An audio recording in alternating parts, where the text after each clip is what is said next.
Happy Homebrew Wednesday, folks! Ryan Patrick Murphy here. Enjoying a little dark ale, and I'm joined by a very special guest today, all the way from Straya, Mr. Ev Lloyd. How you doing, buddy? I'm doing very well, sir. So I heard you bought some new toys today. Oh, yes, I did. I bought myself a new 36. I have to say it in metric because I don't know it in imperial, but I bought myself a nice new 36-liter brew in the bag mash boiler. It comes with the immersion chiller, burner, everything. It's really nice. See, it's even worse because you mentioned you didn't know how to convert to imperial, because then us Americans screw it up even more and are different on that too. Because you have the imperial gallons, and then there's the U.S. gallons. Yeah, there we go. And it's now I have to, because like all the recipes that I've been finding are all American. So now it's like Google. Yeah, I don't know how many times CorrectTube has said something, and it's like, oh, I don't know what U.S. gallons are, but it's imperial gallons, and blah, blah, blah. But he talks in Fahrenheit. And it's like, shit, come on. I'm allowed to swear, aren't I? It's okay. Right. I'm not going to get in trouble. I have probably dropped more F-bombs than I should and didn't realize it. But I just upload at the end anyway. I don't even edit anymore. Someone will complain, they'll complain. All 5 viewers, whatever. Well, 4 of them, because I'm one of them. Oh, right. So I'm down a viewer this week. Yeah, it's going to be a little bit weird if I try and watch it, because I'm just going to be seeing myself, and it's like, I'm not comfortable. I did make sure I had a Cooper's. You know, Australia had to have something Australian. And I'm joining you right there, sir. And that's the pale ale from Cooper's? That is the Australian pale ale. It is a store-bought Cooper's because I'm running out of bottles very quickly. Because there is about 80 litres of homebrew going at the moment, and I don't have enough bottles. So it's go and buy a couple of cases and drink a shitload of beer. You just have to get into kegging one of these days. That is my next endeavour, yes. I have learned, though, with kegging that you don't want to put a high-alcohol beer in the keg. Or at least something that will take you a long time to go through. Okay. I think it's more for something sessionable, like maybe your pale ale or a cream ale. Because I put my honey ale, but if I have more than 2 of those in a night, I'll be making out on the floor in no time. So that would be interesting, because I did do an experiment with a cream ale, and I have what I call the chat realm Celtic Red, which is for the Diamond Club, which is diamondclub.tv if anyone doesn't know.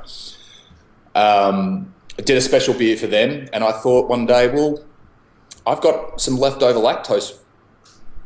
I think I might add it to the beer just to see what the hell happens, and it smells incredible. It's now been fermenting for 2 weeks. Ooh. And it won't stop bubbling. So it should be interesting. I do like a good cream ale. I've never had anything that's like a red ale before that's sort of got the cream attached to it. So it's going to be an interesting beer. It's either going to be one hell of a failure, or it's going to be an epic beer. Yeah, I don't think I've had anything like that before. I have had red ales, and I found that I don't really care for them as much anymore, or even amber ales. I don't know what it is about them, but it's just like... We can't be friends anymore. It used to be my favorite. I think it was hoppy beers that ruined it for me. Well, that's the reason. Like a real good true Celtic ale, for me, is a very malty, heavy beer. There's a brewery just not too far from me called the Beechworth Brewery, and they make a Celtic Red, and it is a sensational beer. It's very, very low on hops, but the malt in it, it's like a good, really English style ale, and it's just heavy, and it's like you wouldn't want to drink this after mowing the lawn in a hot summer sun. Sure. I brewed an Irish red ale once, but I should probably give it a second chance because I probably did something illegal where the brewing company sent me the wrong yeast by accident. But it was a liquid yeast, and I had wanted a dry yeast because it was cheaper. Oh. And the liquid yeast was a British ale yeast, which would probably be illegal in an Irish red. But I was just like, not necessarily. Was it the Sappho 4? That's not what they sent me. I think that's what was supposed to come with it. But they sent... I'd have to look up what it was actually supposed to come with. But they sent me a White Labs British ale yeast, which is a liquid yeast. Okay. Which I think there should be something kind of wrong with putting a British yeast in an Irish beer. I guess depending on what side of the Irish fence you're on. Well, we're all Celtic here, so Irish. I'm Welsh by descent, so we're all Celts, and well, quite frankly, none of us like the English. Right. But that's the point I was trying to make there. That yeast is still very versatile,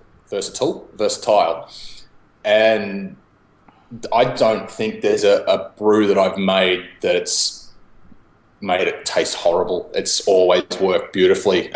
Efficiency is just beautiful with those yeasts. Yeah. Although now that I was talking to the guys that I bought the mash boiler from, and they're just like, "You don't rehydrate your yeast," and I'm like, "No," and they're like, "Do you real?" And they started reeling off all these different efficiency things, and I'm like, "I have no idea what you're saying." So it's like, I got a lot to learn, but he's like, "Yeah, keep using the Sappho 4, that's great, but you need to rehydrate." And I'm like, "Okay." But yeah, with like the Saf ales, I don't think you really need to. I mean, they don't say to do it. When you have something like a Danstar yeast, I see on the package it actually says to rehydrate them, but a lot of the kits that I've gotten those yeasts with just tell you to sprinkle it in. I never really know what to do. Kind of lately, I've kind of started to rehydrate them more. But it's kind of I don't really know what the difference is. Because I figure, okay, I'm putting it on this wort. It's going to slowly get wet. Well, the funny thing is, it's like some of them are like, give it a real good stir, mix it in really, really, heartily, really aerate it up. And others are just like, just sprinkle it on top. And it's very confusing. And it's like, I don't know what to do. I've been homebrewing for 15 years. And it's like, this is all new to me. But hey, it's a learning experience and it's fun. I've never had a good explanation of why either rehydrating the yeast is better or whether I should stir it or sprinkle it on. I just kind of go on the basis of, okay, what does the recipe say? And because if somebody went through the trouble of selling me this kit, they probably know what's right. Or if they don't and they're just bullshitting me, well, I'm still going to do it anyway. I have done the Google of like rehydrating yeast, and then you go through like forum after forum of like, oh, you shouldn't rehydrate yeast and you should rehydrate. It's like, I hate the internet. All right, so what I'm about to pour is my Chat Realm Celtic Red. It is only a week and a half old. All right. It is in a Cooper's bottle. But well, see, how'd you make it? What was it made of? It was. Oh God, now I've got to remember. Hang on, wait. I've got my book. There we go. There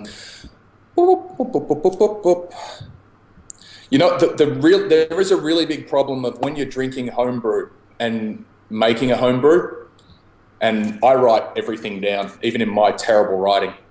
But because you drink, you tend to forget what to write down sometimes, and I've written this very poorly. This one was, I believe it was definitely an amber ale that I used, and it has about 10 grams of Fuggles hops, which I really wish I hadn't added the hops, but I did. And there's a company called Brewer's Choice, which is up in Brisbane, and they actually make specialty grain packs. So it's only about maybe 250 grams of grains in there, but you just boil them up just for flavour. And this was a red a red ale grain pack. I apologise, and and of course I don't have the packet around me to tell you what was in it, but it smelled good. So this is the second time. So was this like a pre-hop thing that you added stuff to, or yes, this was a pre-hopped one, and I did add some extra hops. And again, I wish I hadn't, because I would prefer the more malt flavour rather than the hops. So here we go. Oh, it's not bad so far. Oh, it's really carbonated. It looks black, but for me it's red. It's fairly light to me. I mean, not light. It's obviously darker, but there's a lot of chill haze as well.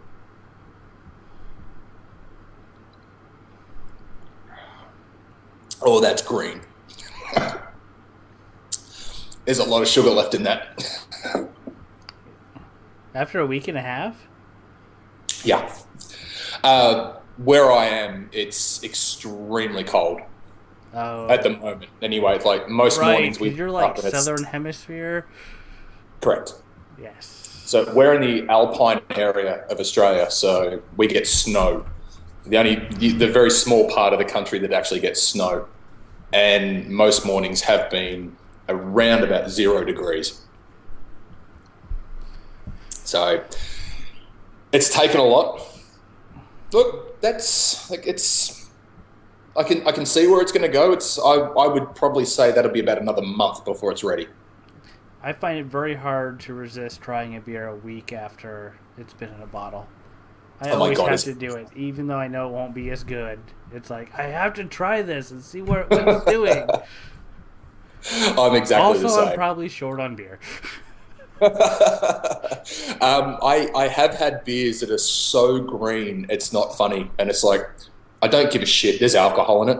I'm going to drink it, and I'm going to have some fun. No one else is going to drink it because it tastes like crap, but I know what it's supposed to taste like, and I'm going to drink it anyway, because the local bottle shop in town is like a good 10, 15 kilometres away. I'm not driving into town to get beer. Stuff it. I'm going to go into my closet and get it. I apparently made a drunk purchase the other night off of Amazon. Uh-oh. Yes, those are always fun.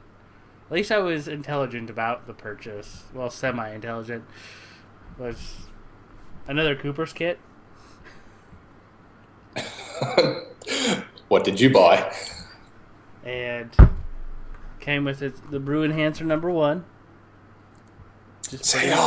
I'm not a fan of the Brew Enhancer 1. It's like, it's got to be the #2 for me, because I find a better head retention and mouthfeel from it. Because 1 pretty much is just corn sugar and maltodextrin. So, I mean, there's nothing too fancy about it. But, when I do go on Amazon to buy this stuff, and it came with the drops too. Just remember, while you're showing me stuff, all I can see is an XSplit/broadcaster. I can't actually see you right now. Oh, really? Yeah. Oh, geez. I hope that's not screwing this up. I had no idea. I thought it was sending back to you. That is... Anywho, so it was a Cooper's Draft kit. So I don't mind the Cooper's Draft. So you call it draft. I call it draft. It's okay. Wait, we're all brothers. What was the difference in what we said? Draft? Well, we say draft. You say draft. See, I do a terrible American accent. I'm sorry. I didn't even realize I was saying it that much different, but... Oh, no. You actually, like, the Americans do say it how it sounds. We just wear a little more drawly with our accents. Draft. Fair enough. Now I'm annoyed that it's broken on your end. It doesn't bother me one bit. All right. I'm picturing you in my mind. I don't know how to take that. I hope it's a good picture. It's a good picture. If you see this on video later, you're going to be like, wow, this was awesome. Or Ryan is really drunk and he really shouldn't have published this. But you know what? I won't care. It's Saturday evening here, and look, I'm enjoying a beer with a good mate. That's all that matters. Hey, it is Saturday morning here. I've just finished work. I finished work about, wow, math is hard. 10 hours? No, 10 hours ago? Jesus. Unfortunately, I work weekends, mostly. Yeah. Mostly because I have to pay the bills, and, well, if I work weekends, it pays the bills. I'm one of those lucky people that has a Monday through Friday 8 to 5 job. So I never work weekends. I don't have to work weekends. I don't have to. But I choose to. Sure. So that's the best part. At least I have that choice. And with my job, if I want a day off, I'll just take a day off. What are you doing these days? So you just recently moved, right? Excuse me. Yes, I moved up to Brisbane in Queensland. So if you're looking at Australia, we're up here. I moved up to Brisbane in Queensland to be with my fiance. And then she's decided that, well, I've had enough of big city life. We want to have, we would like to have a child at some point. And she said, well, I would like to be relaxed. Would you like to move back to your hometown, which is a little town of about 3,000 people in the northeast of Victoria? And it was like, yes, I would love to move back. So we decided to move back. And what was the question? What are you doing? What are you doing for work these days? That's right. Thank you. Thank you for getting back on track. I am a professional photographer. Right.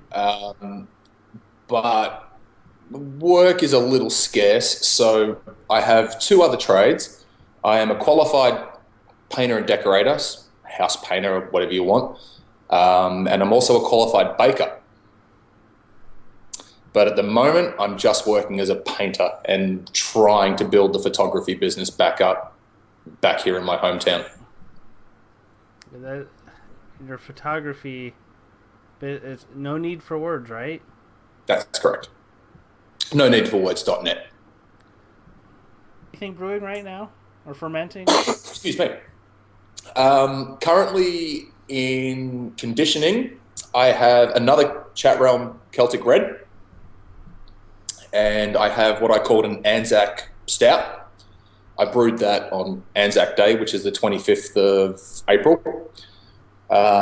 which is kind of like your Veterans Day, I guess. So I just added some extra grains, extra hops, just tried a different recipe just to see what would happen.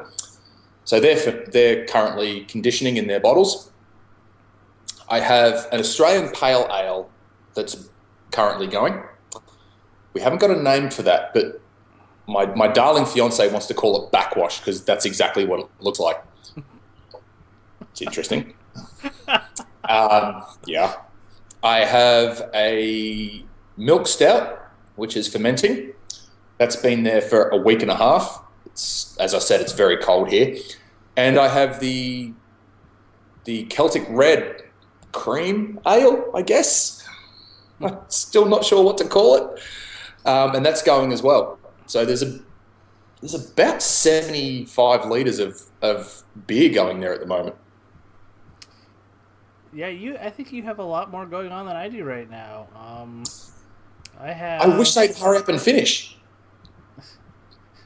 I have an APA recipe that I came up with, an American Pale Ale recipe. That's in secondary right now. And a Belgian IPA that's in primary, which probably next weekend I'll move that to secondary. And I don't know when I'm going to bottle the APA, and I don't even know if it's going to come out right. But we'll see what happens.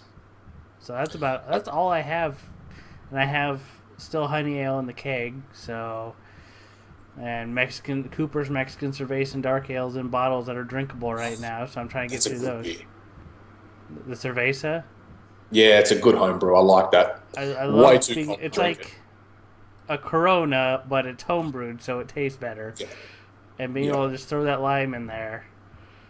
I Well, finished what I had in the fridge tonight, so I'm going to put some more in so I have some later. But I'm thinking of buying another fermenter tomorrow so I can start on this all grain brew in the bag. My missus is going to kill me. It's too much beer.